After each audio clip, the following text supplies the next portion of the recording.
Welcome to Motherhood. Whether you're 18 or 80, Dr. Christina Hibbert, clinical psychologist, author, and mother of 6, is here to help you through the ups and downs, the joys and frustrations, the new information from experts, and the stories of happiness and heartbreak from real moms. Remember, if you can, tell your mama to listen too. And I'll make everything all right. Here's Christy. Welcome to Motherhood.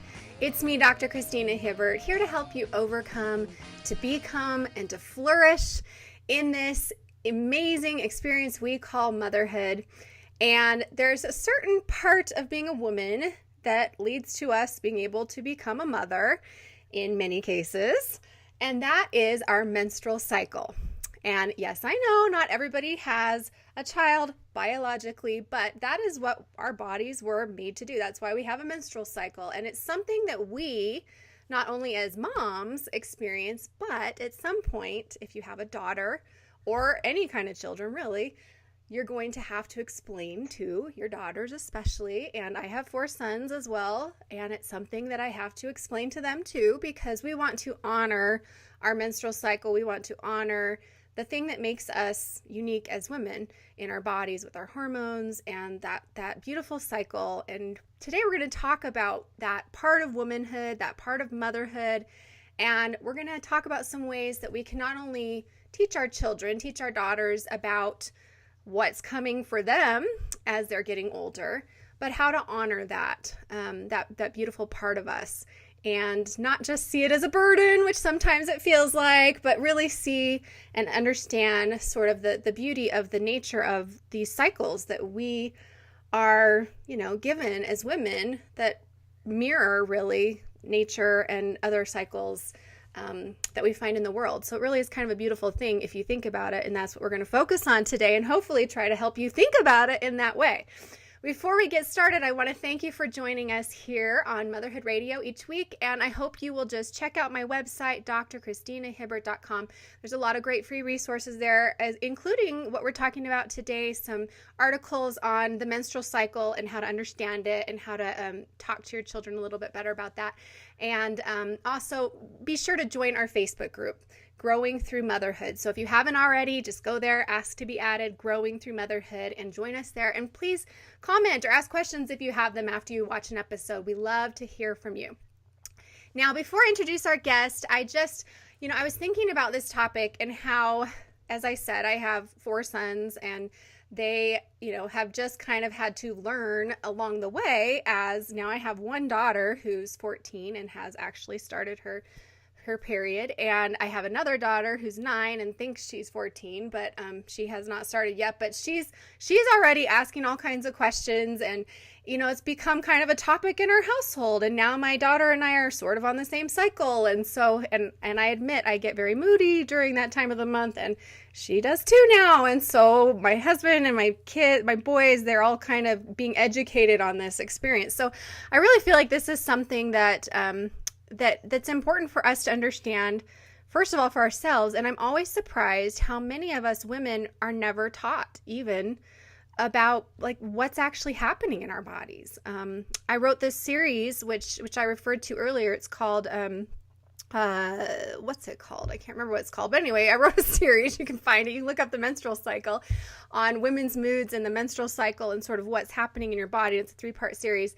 And it goes through the different phases that our bodies change through. And, I get so many comments from women going, I never knew this. I never understood this. And not only that, but how our menstrual cycle is so connected with our brain and how our hormones can actually change our brain and influence our brain. And that's why we get mood symptoms sometimes. And there's just so much to understand about our own bodies. And if we don't understand it, how on earth are we supposed to prepare our daughters to, first of all, understand, but not only understand, but honor that beautiful part of us?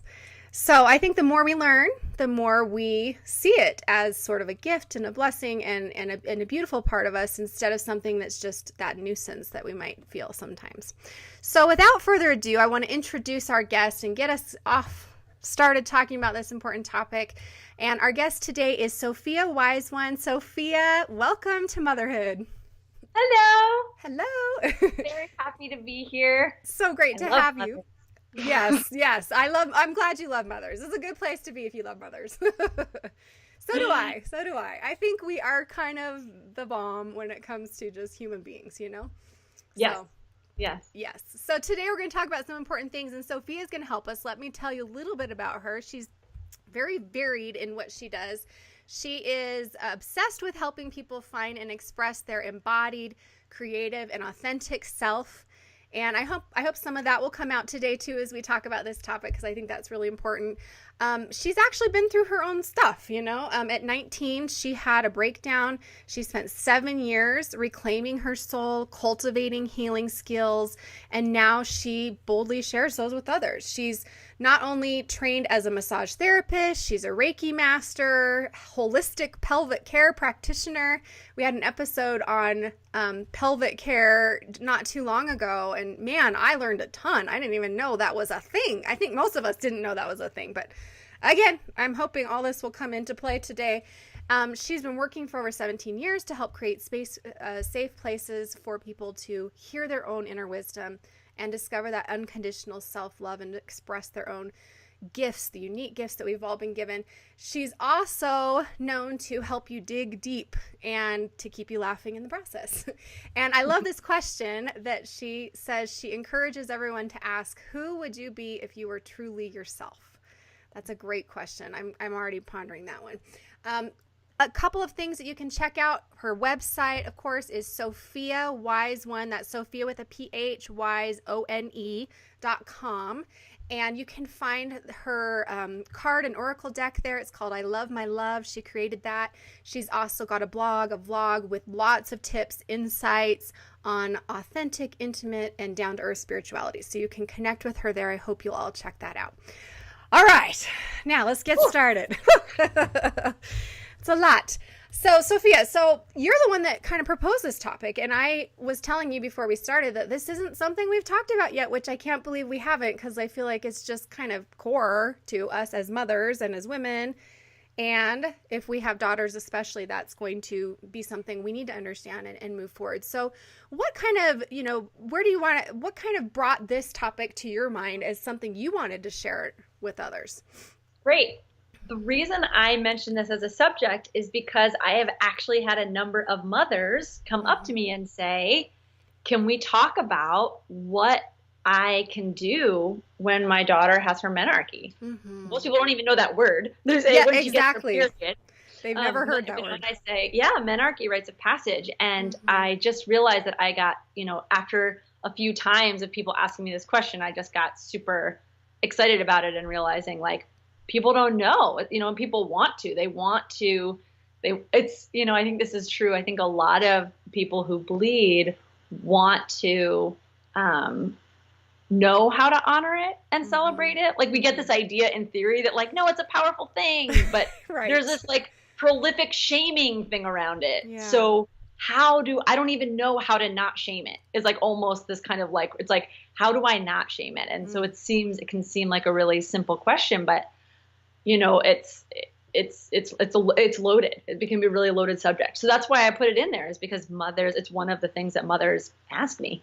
Yeah, that's so great. And I just love that we're starting right off with this shame about it. That's what it is. I mean, I hadn't put those two terms together, but it really is. I remember I keep thinking of back, I don't know how many years ago, but when the Cosby Show was on and Rudy, the youngest daughter, got her period, and they had an episode where they talked about it, and it was like this huge deal. Like, everybody, it was all like, oh my gosh, I can't believe they're talking about this. I can't believe there's a show. And I remember at the time, even my husband, who was my boyfriend at the time, he was just like, I don't want to hear about it. I don't want to know, So then you've got the men that are sort of like, whatever, the female stuff, I don't want to know.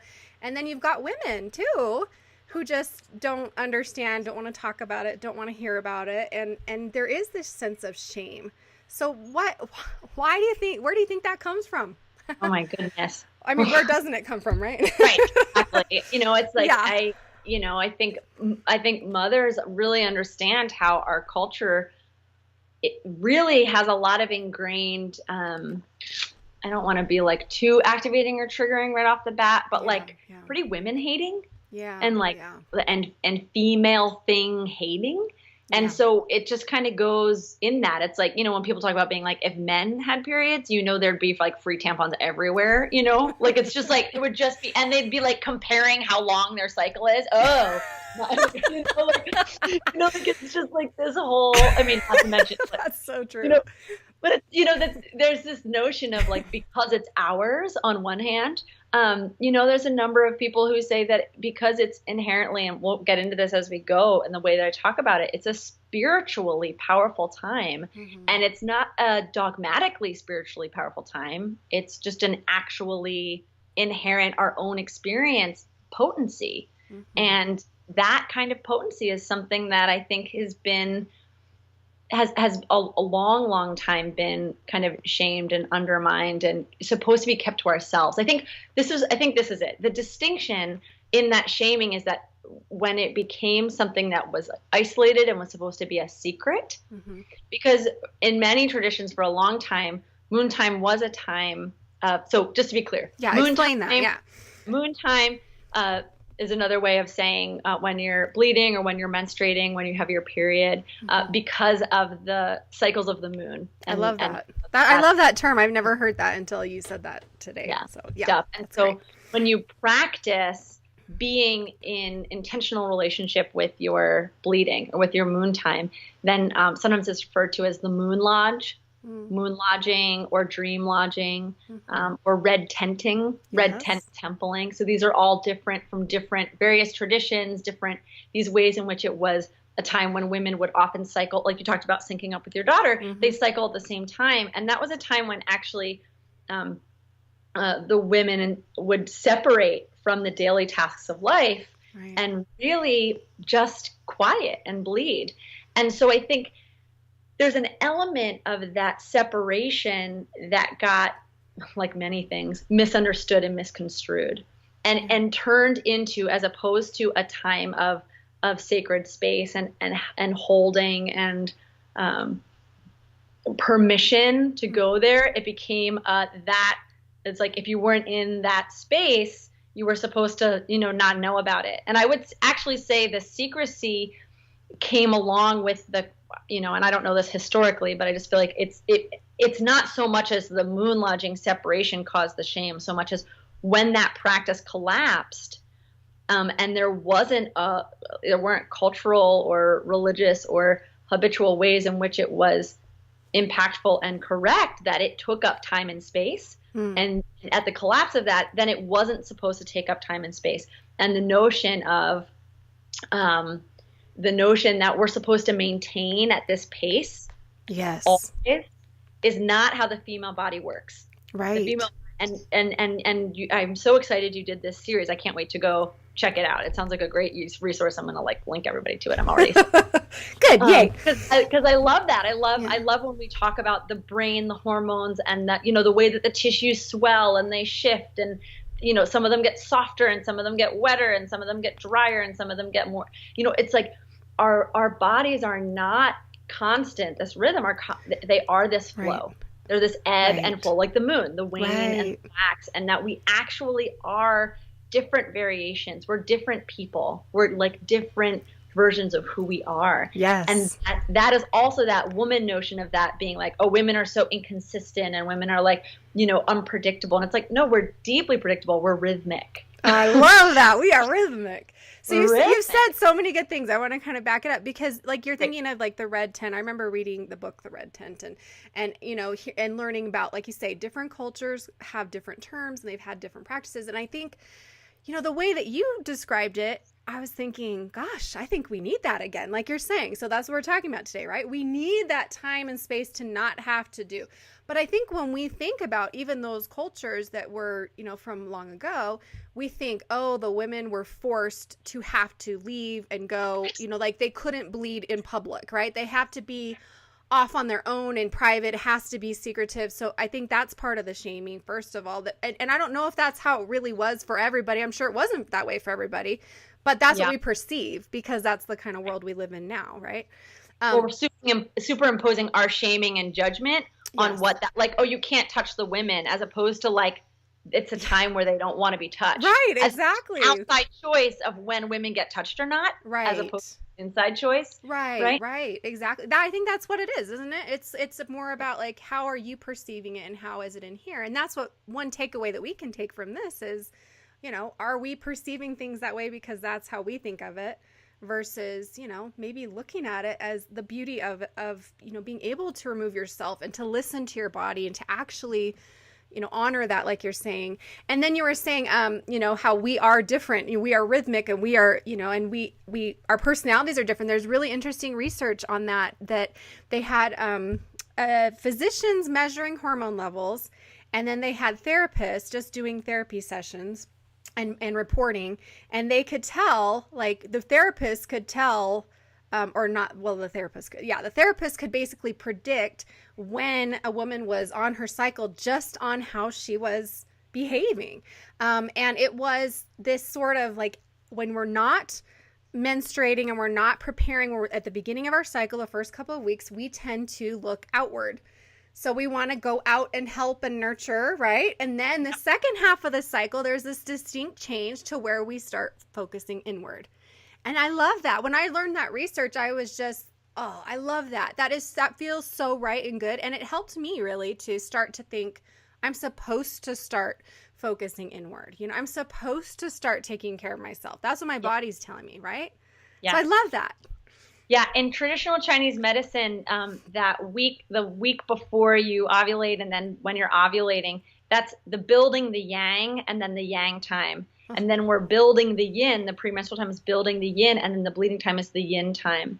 And so it's like, and it also makes me think about how Paulo Freire, who was a pedagogy teacher. Pedagogy is how you teach. It's like the principles that are behind your teaching. Mm-hmm. He talks about activism being action without reflection, and verbalism being reflection without any action.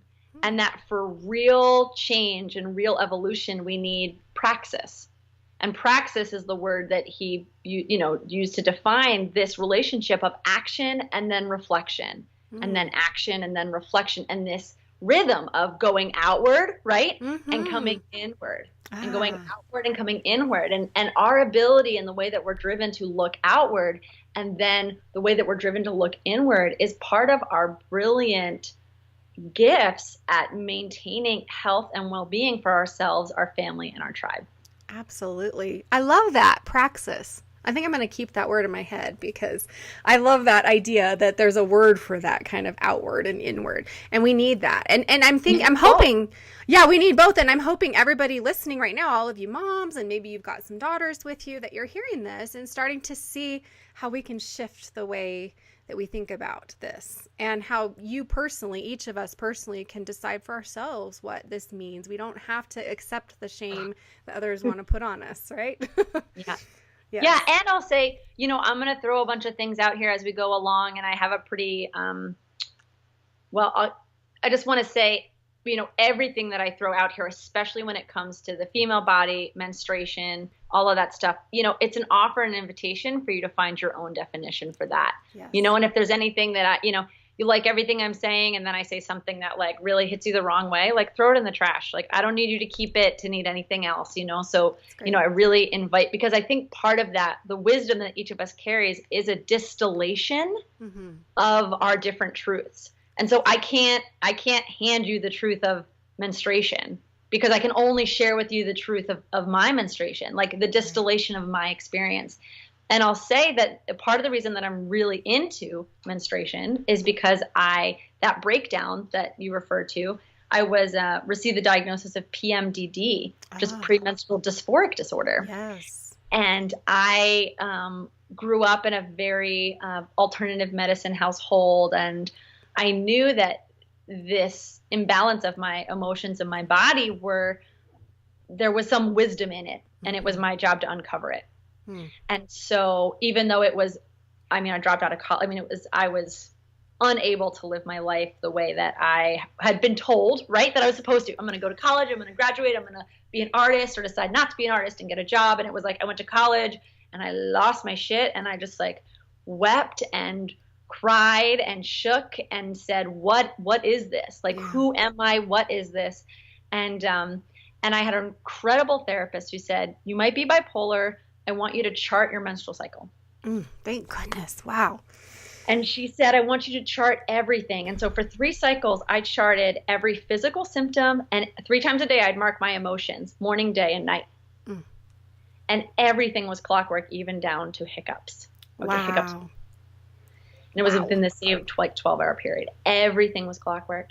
And I spent a lot of time managing myself in that way. I would make rules. I'm not allowed to make decisions for these 3 days. This is when I can, go outside and hang out with my friends. Like, I made all these rules.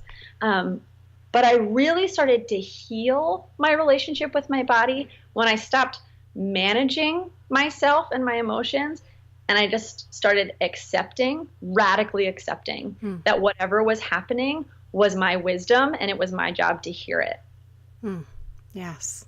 And one of the things about one of the stories that we're told about being premenstrual and being moody is that it's a problem, right. That it's a big problem that we have so many emotions. And, the first thing that I'll say, and it's so important to my heart, is that our emotions are not a problem. Yes. They are literally the answer to most of our problems. That is so true. They are literally the map. They are not the problem.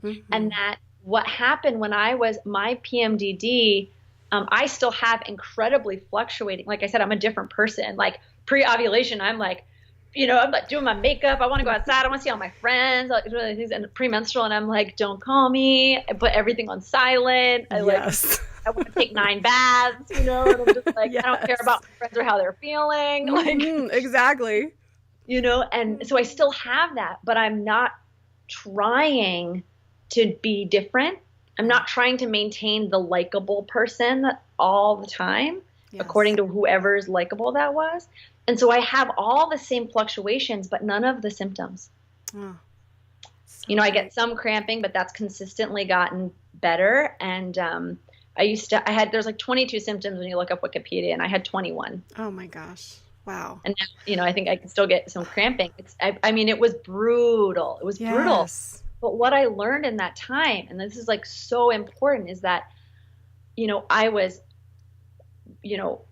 my premenstrual time was when I couldn't handle things that were out of integrity. So sensitive. I was so sensitive. I think about sensitive in terms of being like skin, like scrape, exposed skin. Yes. Like my whole being was just this exposed skin, that anything that wasn't really like right and honest, it didn't have to be good or nice. It just had to be in integrity. I couldn't stand. It literally hurt. And one of the things that I learned was that my own out of integrity was what hurt the most. And that I was the hardest on myself. And so what happened was this cycle of being premenstrual, and then being sensitive, and then being mad at myself, and then really abusing myself. Yes. And it was really, that was the PMD. That was the dysphoric disorder. Was, now I call it PMW. It's my premenstrual wisdom. And if I get tingly feeling, it's like I'll say to my partner, I get that tingly feeling, and I'm like, we got to slow down. It's something subtle.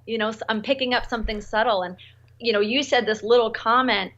I'm not mad about that comment, but something underneath that comment. Yes.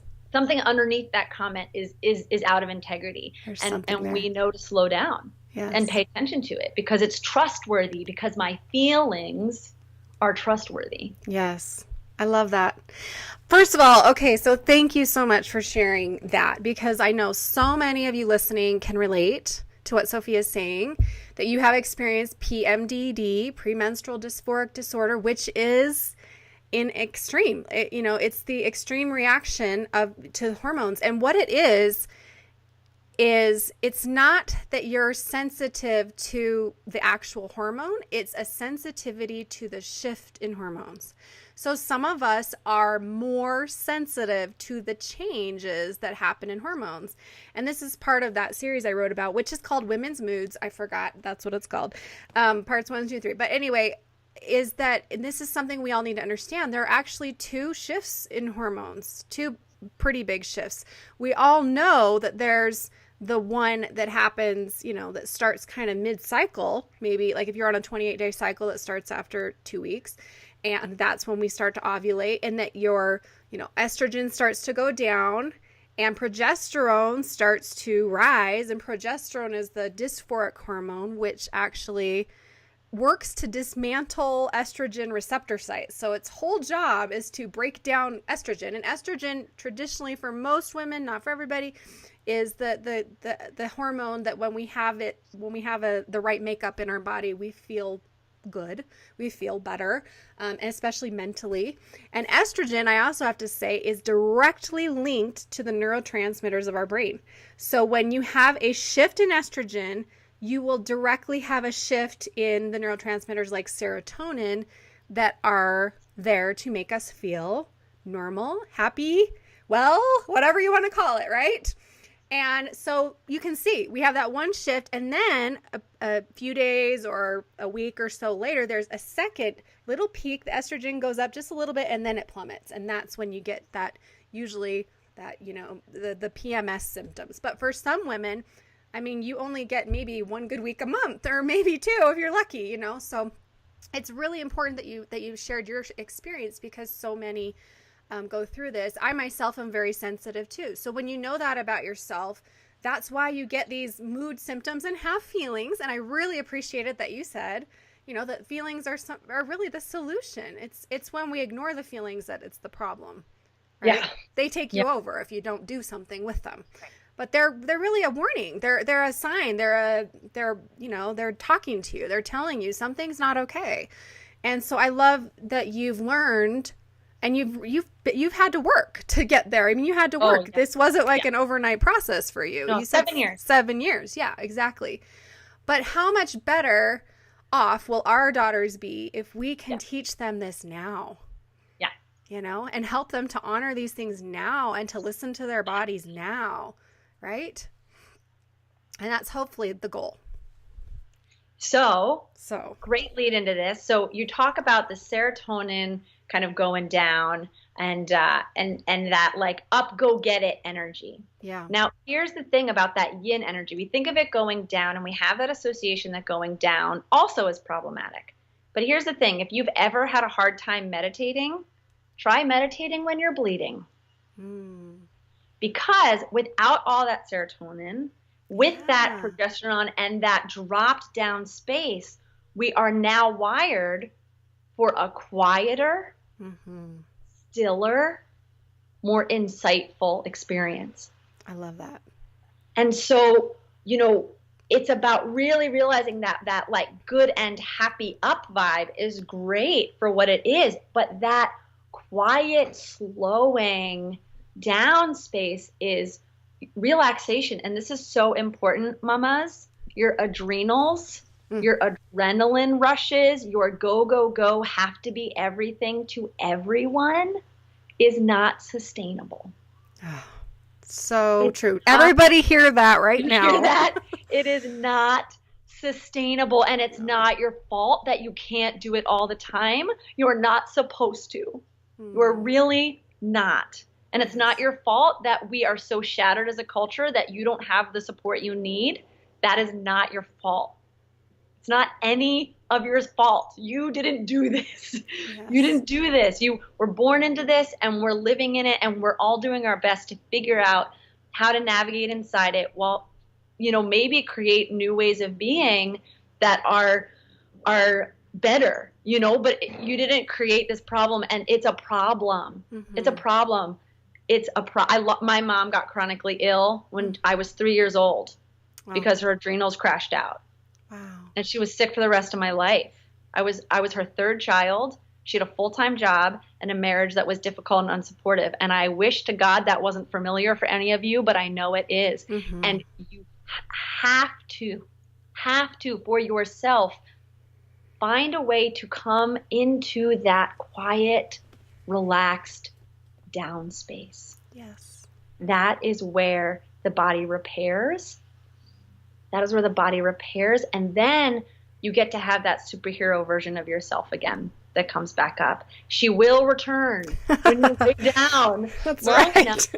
She will return unless you lay down and beat yourself up the whole time that you're laying down. You are not recovering if you are beating yourself for needing recovery. Exactly. Well, that's what I was thinking. That's the shame that we give ourselves, right? That I can't do it. I don't feel right. I'm not able to keep up.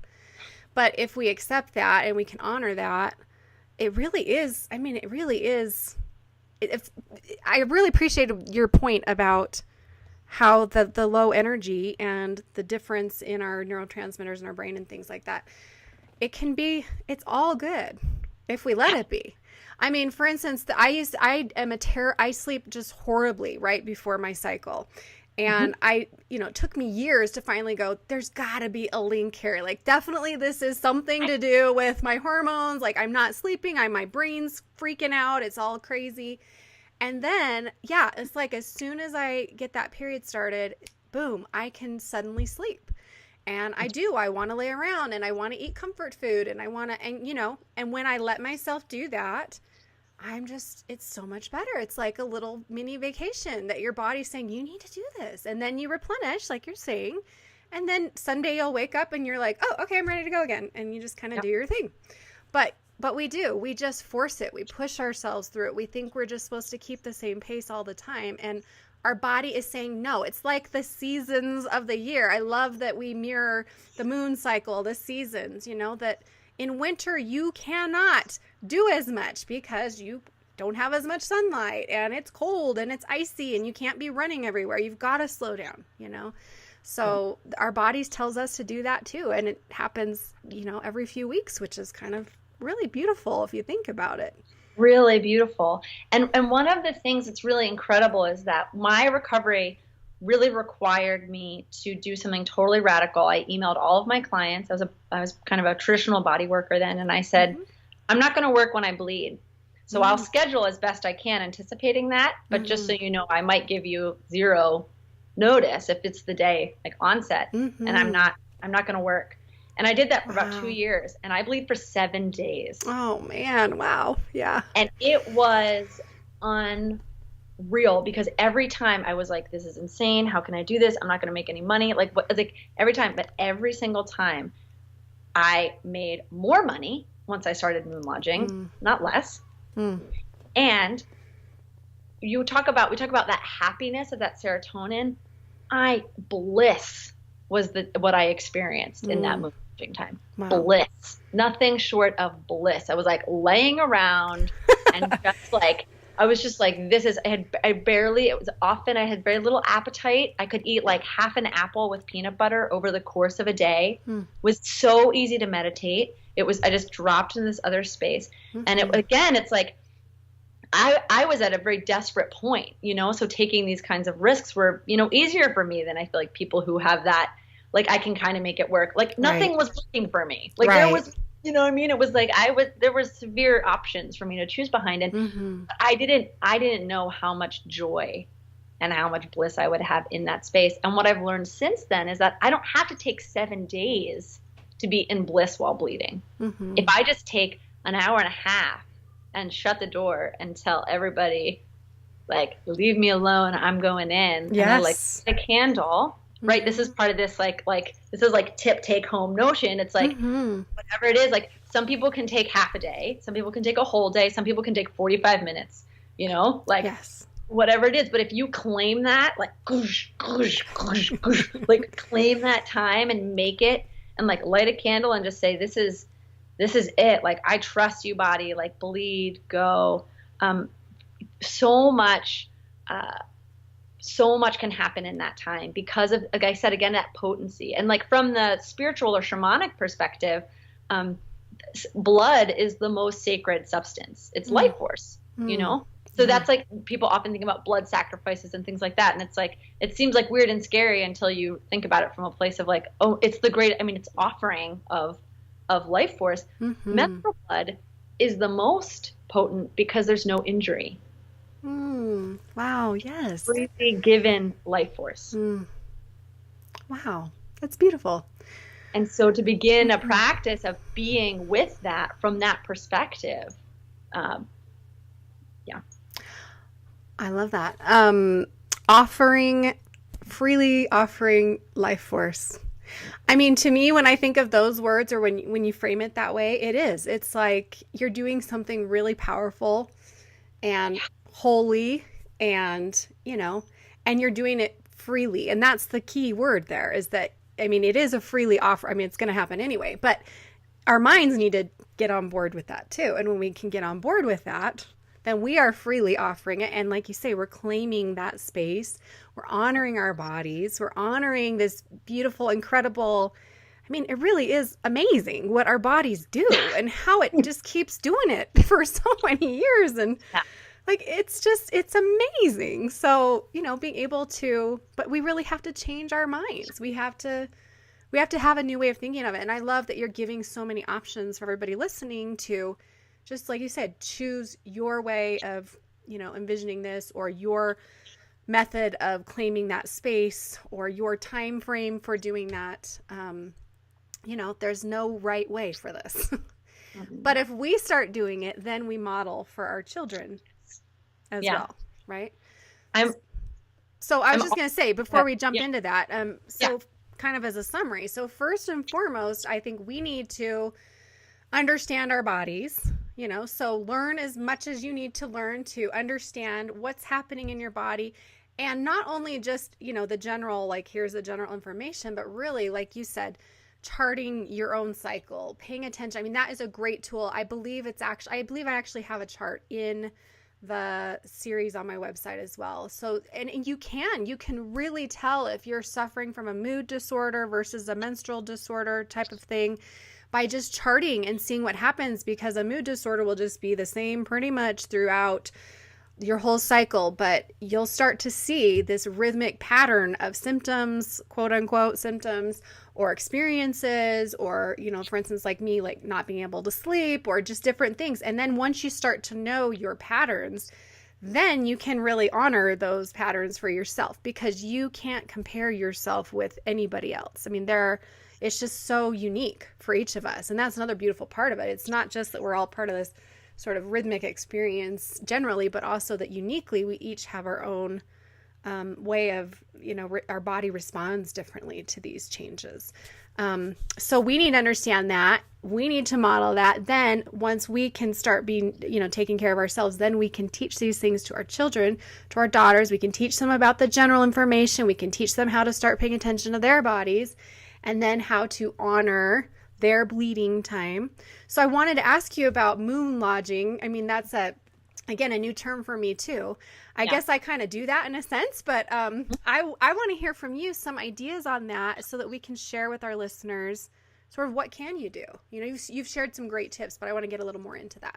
No, I love it. So I want to say again, that surge before you bleed, I often refer to that as that nesting energy. Just before you give birth. Mm-hmm. And that's a nesting surge that happens for yourself. So when you're pregnant and you get that nesting surge before you give birth, that's really about preparing. We get this, and most women have it for about 6 to 20 hours. It's not even usually a full day, slightly less than a full day, that it's a little bit of this, and it's like, I'll wake up in the morning, and it's like, I do all the laundry, and I want to make all the food, and I want to send out all the emails, and it's like, I just want to get everything done after I've been kind of in this premenstrual winding down. Got to get it done. Usually I bleed within about 12 hours after that. Wow.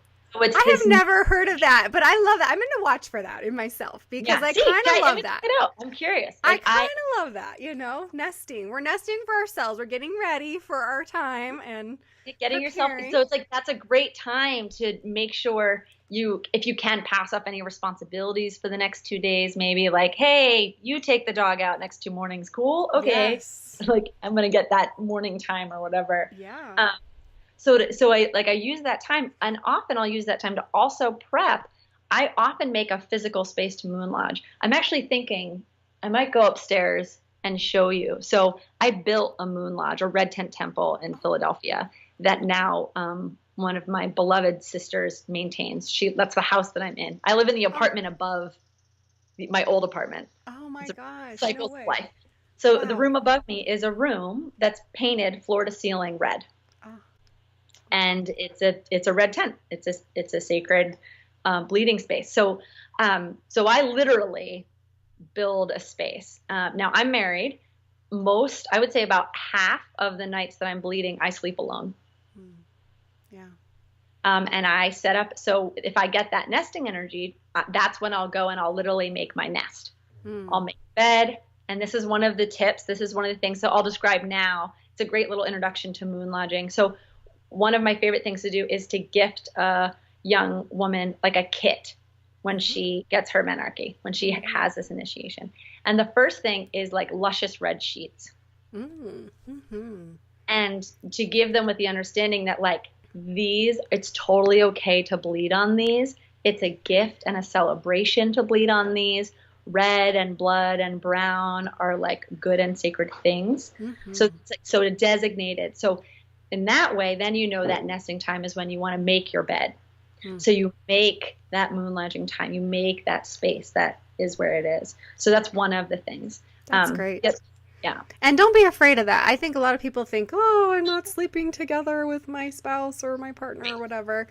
But I mean, honestly, I do the same thing. Like I have to be alone. I have to have that sacred sleep space too, you know, and it's really a huge part of taking care of yourself. So I love that you just so good for my marriage. That.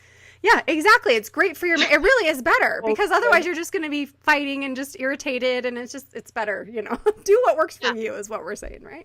Right. And but it was a little bit hard at first. I mean, I was already doing this practice. I went from my own bed to another room. I was moon lodging in another room.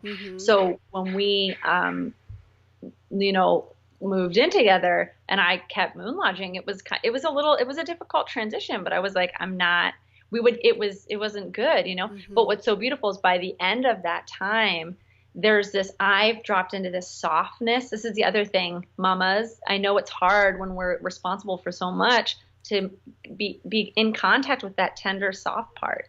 It's like you give away that tender, soft part a lot and you just kind of, you know, trucking along the rest of the time. And so that bleeding time is another really wonderful time to kind of touch back in and begin to remember and feel that tenderness, that softness for yourself, not for your partner, not for your kids, just for yourself, to just kind of get some of that back for yourself. And then it's important and good because we all feel like that's not okay.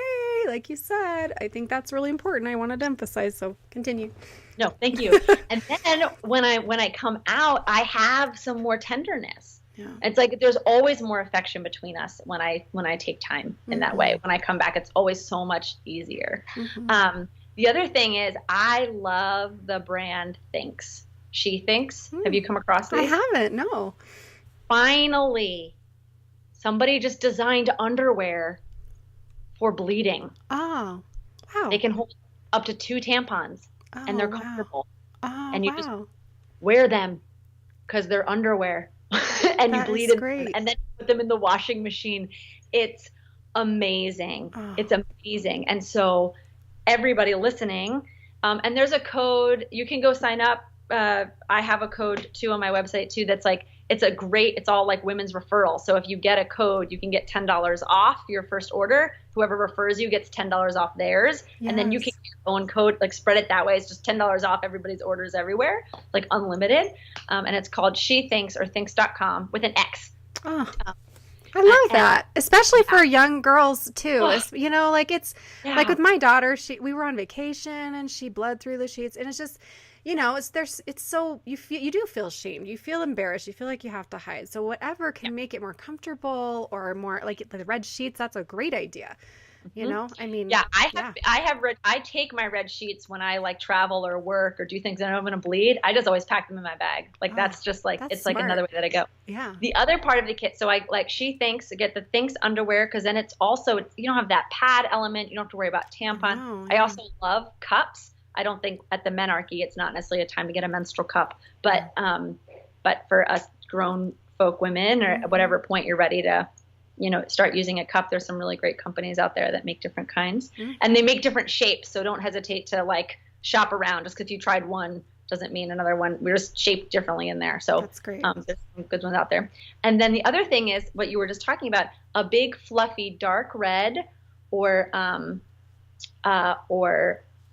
like purple, like a deep, rich, like purple or red. I like to go with like a dark red, and especially as that first kind of gifting phase. And this is intentionally a space that you can bleed on. Mm-hmm. And so to give them a bleeding towel that says, like, if you don't want to wear underwear, because it's like when we really get in touch with our bodies, sometimes we're like, you know what, I don't want anything up inside me. You know what I don't want? I don't want any bands around my waist if we're tender and we're kind of softening in that way. Yeah.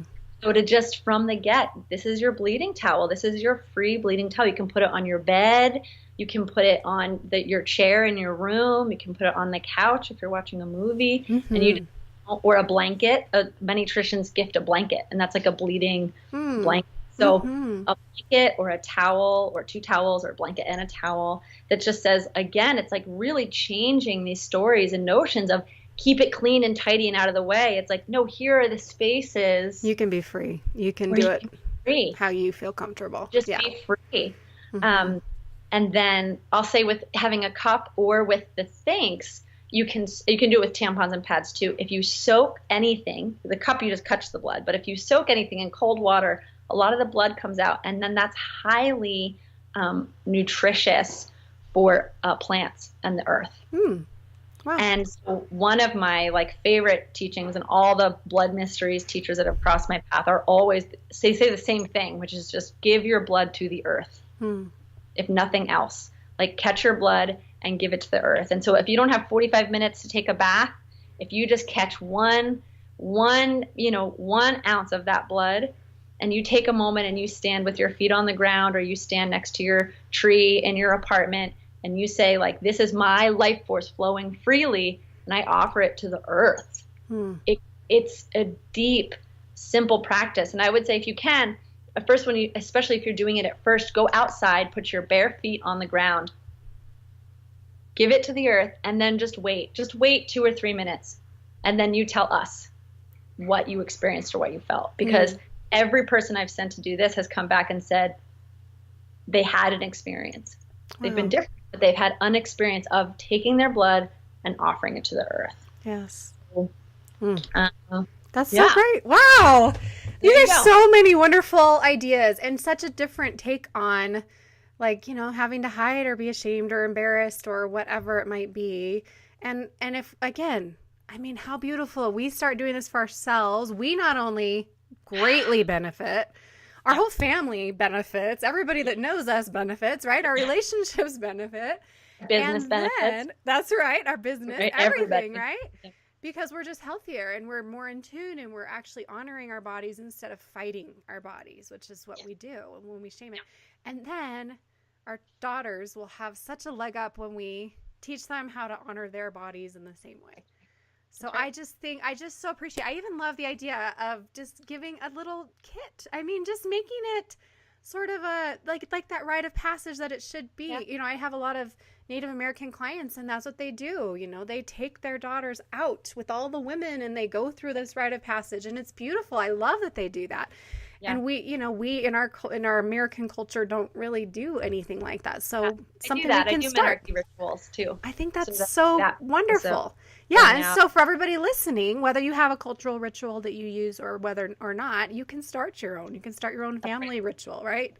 And Yeah. pass it down to your daughters and granddaughters and down the line.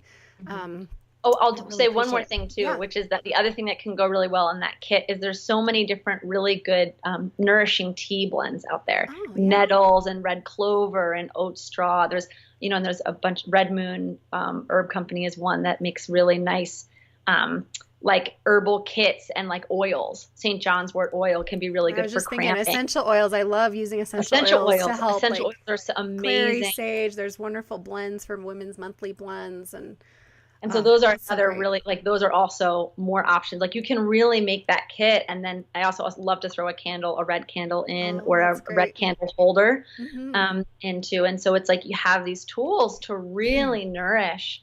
It's a powerful time for dreaming and meditating. I'll say that one more time to just like. That's really important. I mean, I think talk about self-care. That's one of the best things we can do is meditation and practice, getting in tune with ourselves and with the divine greater than ourselves. And I'm a big fan of dream work as well. So I always like to write down my dreams, and you're right. You'll if you do that, you can start to see there's different dreams that might come even during that time, and very interesting. So there's a lot to learn for all of us. I mean, we're only however old we are, and we still haven't learned all this yet. So it's really sad, you know.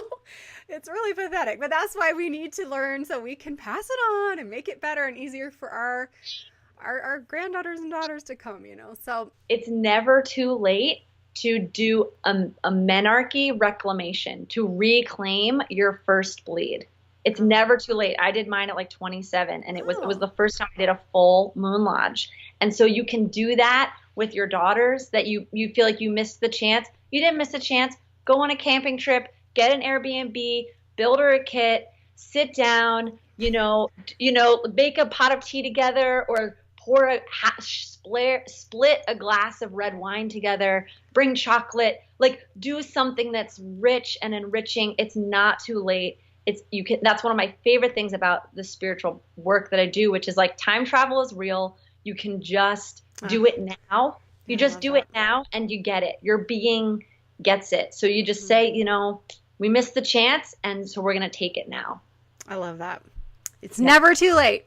Never too late. Everybody, thank you so much, Sophia Wise One, for being with us today and for sharing your wisdom. I really appreciate that. And remind everybody your website and what they can go find there.